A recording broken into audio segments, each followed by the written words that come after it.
Hello students, welcome to our new section. In our previous sections, we were learning about our ninth class physics chapters. This is our last chapter, which is called sound. You guys already learned about how the sound is produced, right?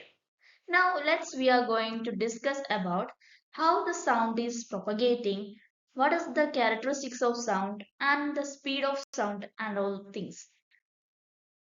So, have you ever thought how the sound is reaching to us? Someone is making some noise or sound. It is reaching to our ear, right? While the teacher is talking in the front of the class, the last student in the class is also hearing the same sound. How? How it is reaching to him or her? Have you thought? Now we are going to get the answer for that, right? Sound is produced by vibrating objects. While I'm talking, the air in front of me is vibrating and it is reaching to the person who is listening me. Okay, sound is produced by vibrating objects and the rapid motion creates some disturbance, supplying the necessary mechanical energy to move. That here the particle is vibrating, note the displacement. Note that point, the vibration makes the mechanical energy to move the sound. While I'm tapping on the desk, someone else is keeping their ear on the desk and they can hear the voice, right? Yeah, this point, the sound is propagating through the desk. So, have you noticed that for that, in every case, there is a medium existing. Sound requires a material medium, which can be air, solid, or even liquid. The sound requires a material medium to travel. It is a mechanical wave and cannot propagate through vacuum. That's why in space we can't hear anything. Okay, in space we can't hear any voice because there is no vacuum. Sorry, there is no air or something. Medium is not available. That's why we can't hear anything. Okay, so the sound is produced by vibrating objects and it requires a medium to propagate. The disturbance propagate through a medium. It transfers energy from source to receiver. The energy is moving from where? Yeah, from the source to receiver without any bulk movement of particle. There is no movement of particle. It's just a vibration and the transferring of energy itself. Okay. Yeah. So you guys heard that sound is a wave. Sound is a wave. Now sound waves are longitudinal. In your text it is mentioning that the sound waves are longitudinal. Have you thought why the teacher is saying it is longitudinal? How can it? Okay. Yeah. Have you seen a wave? Yeah. While you tie a rope, then the tide movement it is making. Yeah, the wave like stretches, like up and down. Yeah. So for a wave, there is an up position and there is a down position, right? So the up position is called crest. What is the up position is called crest, and the down position is called trough. Crest and trough. Every wave have some crest and trough. So the the distance between two consecutive crests is called wavelength, or the distance between two consecutive trough is called wavelength. Here we can see the from the speaker to ear, the particle is vibrating, and while the particle is vibrating, what is happening? The sound is moving, right? Okay. Here you can see some difference, right? Some compressions and rarefactions you can see. The high energy or high pressure areas are called compression, and the low energy, low density areas are called rarefactions. What? The high density, high energy portions are called compressions. In this, yeah, the crest is the crest. Now, low density, low energy areas are called rarefaction, the trough. The distance between two consecutive compression is known as wavelength. Okay, the particle oscillate back and forth parallelly. The particle oscillate back and forth. How? Parallelly. That is parallel to the wave propagation. Okay. Yeah. There are several characteristics for a sound wave. Now we are going to learn that. The first one is wavelength. Here we already seen that wavelength is the shortest distance between two consecutive compressions or rarefactions. Okay. So it is represented as lambda. What? It is represented as lambda. And the another one is frequency. The number of complete oscillations of density per second. Just remember that the frequencies, that is means the number of complete oscillation. Complete oscillation means one up and one down. It is in 1 second. How much is happening in 1 second is known as frequency. The frequency is denoted as nu in the Greek letter. Now, next another one is called amplitude. Amplitude is the maximum change in pressure or the density from the mean value. What is the maximum change in pressure or density from the mean value is known as amplitude. It is denoted as capital letter A. The larger amplitude means greater disturbance, which is means larger amplitude, louder sound. Larger amplitude, louder sound.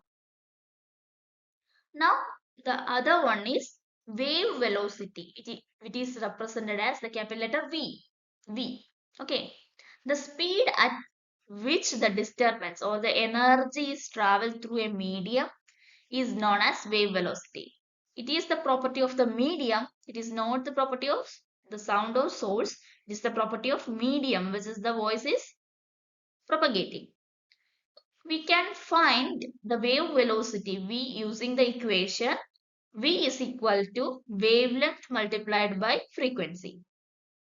It is the product of wavelength and frequency. Okay. Now the other one is intensity.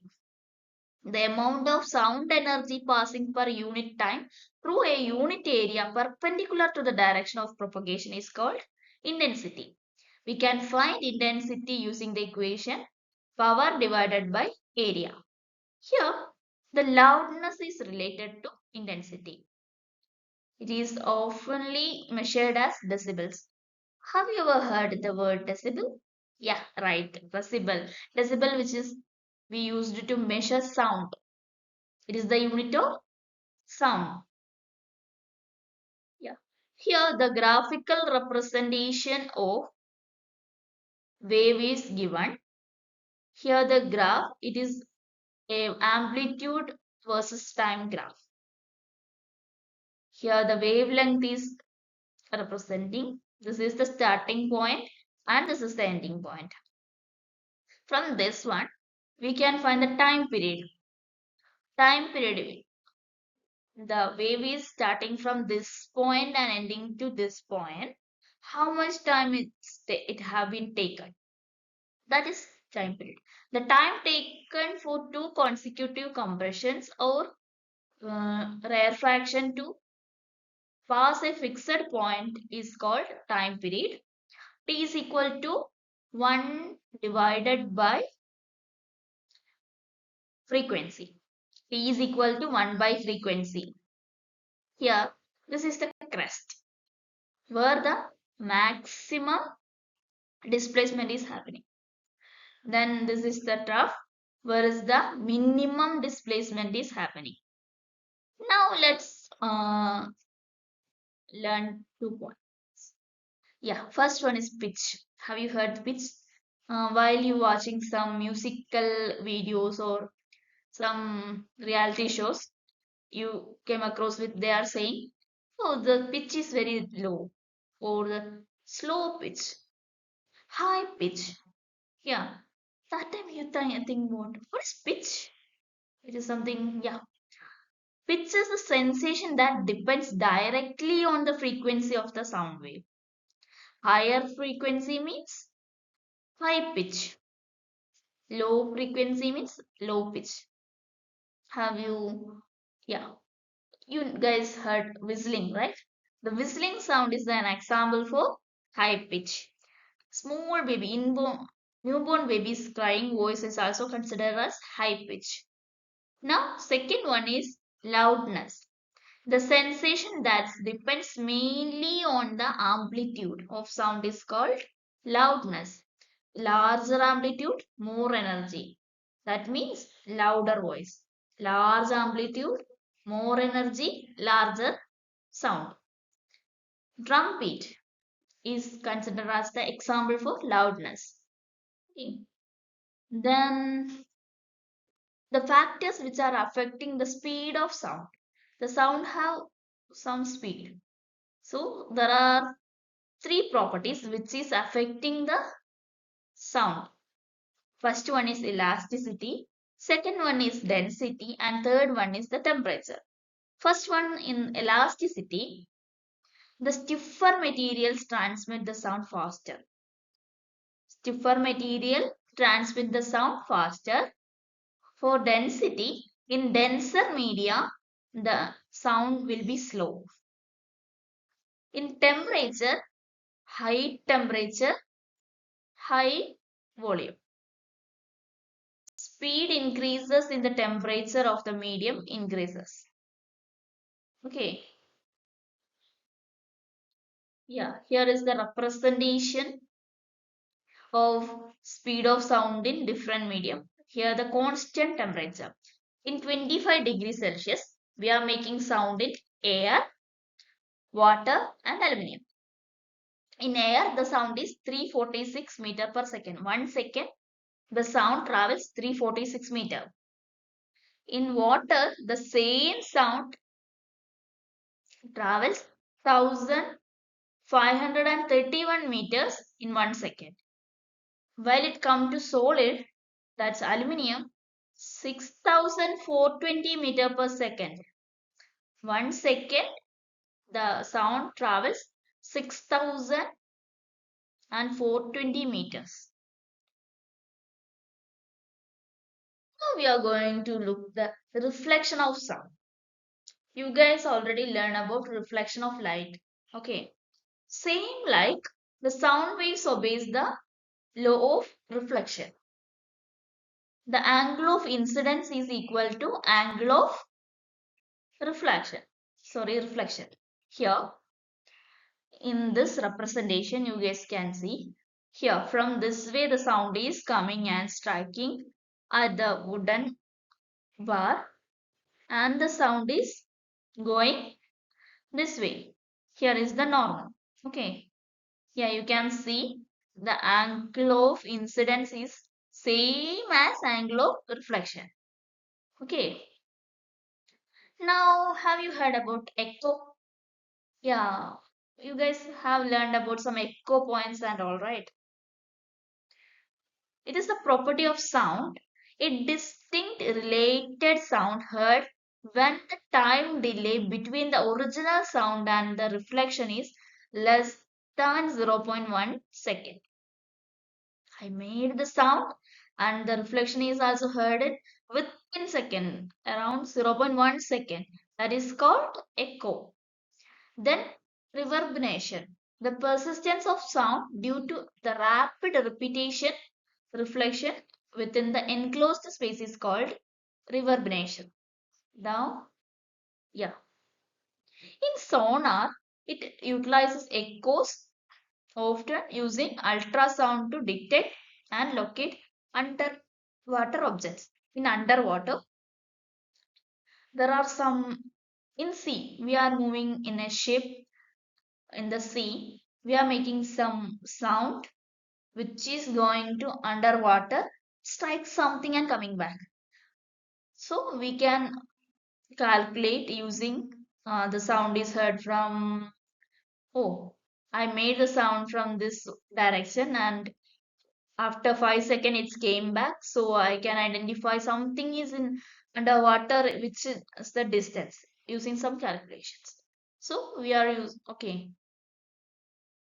So hearing range, we can hear every sort of sound. No, right? We are human being. We can hear from 20 hertz to 20,000 hertz only. Okay, the typical range of frequency that we can hear is 20 hertz to 20,000 hertz. The frequency less than 20,000, sorry, 20 is called infrasound. Low frequency is, okay, it is the low frequency region, uh, like earthquakes. Huh. The earthquake. We can't hear earthquake, but animals can identify the earthquake sounds. Have you noticed that? In the time of earthquake, the animals become more panic. They can understand the infrasound. Then the sound region higher than 20,000 hertz is called high frequency region. Animals, something like bat, a dolphin can identify that sound. And we are using ultrasound in many industries like medicinal field and all. Application of ultrasound. We use ultrasound to detecting invisible cracks in the metal blocks used it for construction and all. That is called flow detection. And we are using for medical imaging like ultrasonography and echocardiography and taking images of our internal organs and all. And we also use ultrasound for cleaning purposes. And thank you for listening. Pay attention, learn smart.